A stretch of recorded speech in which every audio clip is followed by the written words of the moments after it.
that. Stars, I'm a fool for your love.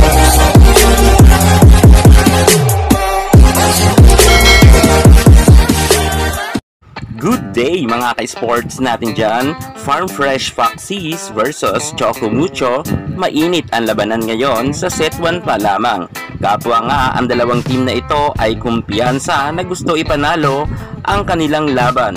Kahit sabihin natin na hindi pasok ang Farm Fresh sa kanilang semifinals, subalit ang Choco Mucho naman ay mukhang na-challenge nga ngayon sapagkat nga walang pressure ngayon sa Farm Fresh. Samantalang ang Choco Mucho ay medyo mababago pa kasi ang kanilang standing pagdating nga sa semifinals.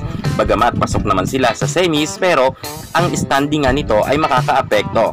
Kung kaya kailangan talagang seryosohin rin to ng Choco Mucho ang kanilang laban. Kahit sabihin nga natin na pasok na sila sa semifinals, ngunit ayaw talagang magpatalo ng kupunan nga ni Coach Jerry Yee, kung saan nga ay talagang nagpapalitan lamang ito ng puntos. Mukhang na-challenge talaga ang Choco Mucho sapagkat nga gumagana nga ang mga blocking nga ng Farm Fresh at si Sisi Rondina ay madalas ngang ma-block.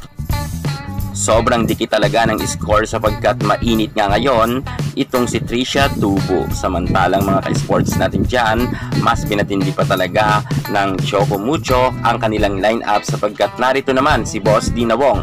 Si Dina Wong na nga ang ginamit ngayon ng ating Coach Dante Alinsunurin. Mukhang pang semifinals na talaga ang ating boss. Gusto man ang Farm Fresh na manalo kontra nga sa Choco Mucho dahil palaban naman sila kapag sa simula lamang. Ngunit tumindi talaga ang 1-2 play ng ating boss Dina Wong at ang kanyang blocking ay mas pinatindi rin. Kung kaya pinatunayan talaga ni Boss D na karapat dapat talaga siya na siya ang hirangin nga para sa first 6 lineup sa Choco Mucho. Maganda talaga ngayon ang mga games na pinapakita ng Choco Mucho players, lalo higit ang ating boss Dina Wong ay sobrang gaganda nga ng kanyang mga pagkakaset. Kung kaya nakakahataw nga si Sisi Rondina, Cherry Nunag at ang lahat ng kanyang kupunan.